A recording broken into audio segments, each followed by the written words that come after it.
Assalamualaikum warahmatullahi wabarakatuh. Kembali lagi di Miss Sime Channel. Di Miss Sime Channel kita akan membahas berbagai permasalahan tentang dunia pendidikan.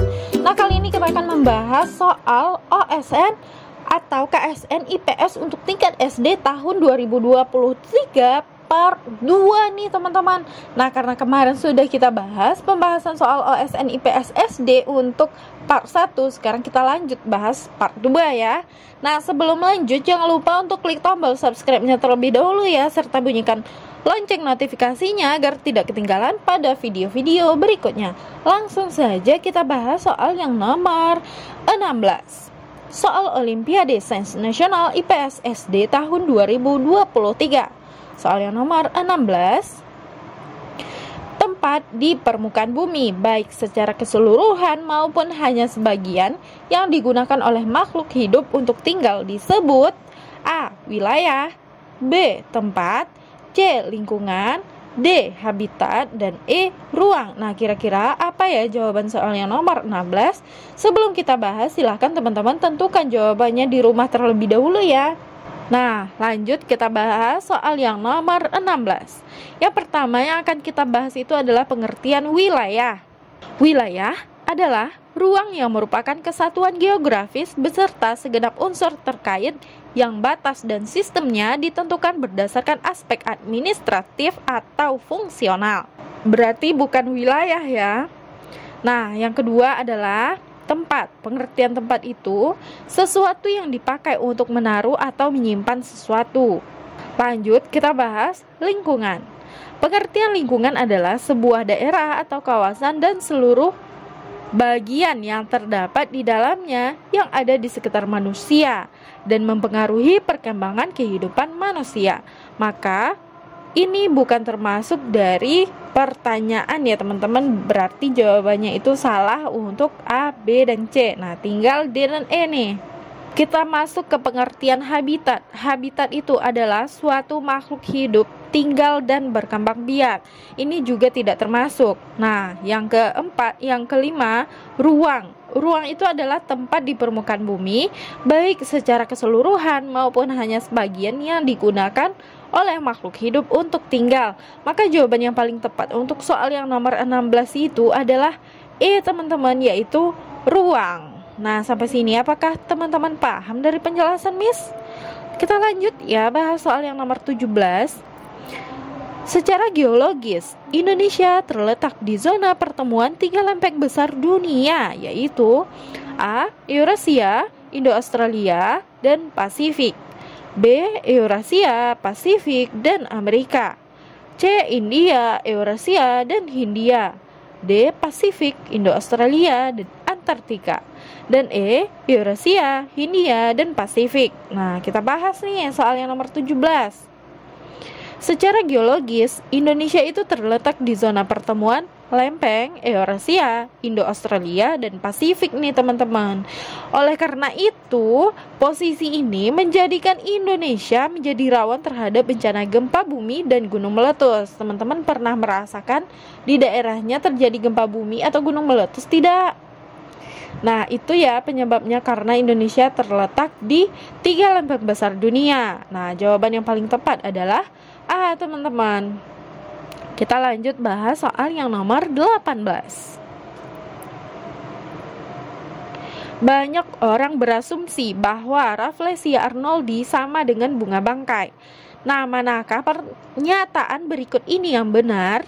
A. Bunga bangkai mempunyai nama latin Amorphophallus titanum. B. Bunga Rafflesia mempunyai bentuk yang menjulang ke atas. C. Bunga bangkai memiliki bentuk yang lebar memuat ke samping. D. Bunga Rafflesia termasuk ke dalam talas-talasan. Dan E. Bunga Rafflesia itu mekar di setiap tahun. Nah, kita bahas ya, gimana sih perbedaan bunga Rafflesia dan bunga bangkai? Nah, yang pertama itu kita bahas bunga Rafflesia arnoldi memiliki nama latin Rafflesia arnoldi, sedangkan bunga bangkai memiliki nama latin Amorphophallus titanum teman-teman. Nah, yang kedua itu bunga Rafflesia arnoldi memiliki bentuk yang lebar, bulat ke samping, sedangkan bunga bangkai memiliki bentuk yang menjulang ke atas nih. Nah, untuk yang ketiga itu perbedaannya, bunga Rafflesia arnoldi termasuk ke dalam keluarga Rafflesia, sementara bunga bangkai termasuk ke dalam keluarga talas-talasan. Nah, bunga Rafflesia tidak memiliki akar, tangkai, dan daun karena merupakan tumbuhan parasit. Sedangkan bunga bangkai itu tumbuh di atas umbinya sendiri. Sekarang teman-teman udah tahu kan perbedaan dari bunga Rafflesia arnoldi dan bunga bangkai. Nah, jawaban yang paling tepat untuk soal yang nomor 18 itu adalah A, teman-teman. Bunga bangkai mempunyai nama latin Amorpupalus titanum. Sekarang kita lanjut bahas soal yang nomor 19. Masalah gizi kronis atau sering disebut sebagai stunting disebabkan oleh kurangnya asupan gizi sejak bayi masih dalam kandungan. Hal ini akan mengakibatkan gangguan pertumbuhan pada anak di masa depan. Maka, itu perlu untuk memahami pentingnya gizi bagi ibu dan anak. Permasalahan tersebut disebabkan oleh faktor penyebab masalah sosial, yaitu A. Ekonomi, B. Biologis, C. Psikologis, D. Stratifikasi, dan E. Budaya. Nah, kita bahas ya soal yang nomor 19 ini. Masalah gizi buruk jika dilihat dari penyebab yang diungkapkan dalam soal itu termasuk ke dalam faktor biologis, teman-teman. Nah, faktor biologis itu berkaitan dengan kondisi fisik pribadi atau jasmani suatu individu. Secara sosiologis, masalah stunting yang disebabkan oleh faktor biologis difokuskan pada permasalahan gizi. Dalam hal ini, anak yang mengalami kekurangan gizi, teman-teman. Nah, jawaban yang paling tepat untuk soal yang nomor 19 itu adalah B, teman-teman, yaitu masalah biologis. Nah, kita lanjut bahas soal terakhir di part 2 ini, soal yang nomor 20. Berikut ini merupakan masalah sosial yang disebabkan oleh faktor demografis adalah A. Tingginya kepadatan penduduk yang menyebabkan munculnya pengangguran, kemacetan, dan kemiskinan. B. Bencana alam yang mendorong terjadinya transmigrasi besar-besaran dari suatu wilayah ke wilayah lain. C. Kasus kekerasan dalam rumah tangga karena alasan ekonomi yang semakin meningkat. D. Pengangguran yang tinggi sehingga menyebabkan kesulitan ekonomi dan kemiskinan. Dan E. PHK besar-besaran yang mengakibatkan angka pengangguran tinggi. Nah, kita bahas soal yang nomor 20. Masalah sosial yang disebabkan oleh pertumbuhan penduduk yang tinggi dapat dipandang sebagai masalah sosial karena faktor demografis. Tingginya kepadatan penduduk disebabkan oleh angka pertumbuhan penduduk yang meningkat sehingga mengakibatkan masalah-masalah lainnya yaitu kemacetan, pengangguran, kemiskinan hingga munculnya slum area di wilayah perkotaan. Maka jawaban yang paling tepat untuk soal yang nomor 20 adalah A, teman-teman, yaitu tingginya kepadatan penduduk yang menyebabkan munculnya pengangguran, kemacetan, dan kemiskinan. Nah, sampai soal yang nomor 20 ini, apakah teman-teman paham dari penjelasan Miss? Jika ada yang tidak paham, silahkan tanyakan di kolom komentar ya. Kira-kira teman-teman mau bahas apa lagi nih? Silahkan tuliskan di kolom komentar ya. Jangan lupa di subscribe channel Missy Math ini supaya teman-teman update terus nih untuk soal-soal olimpiade ataupun trik-trik mudah dalam menjawab soal matematika.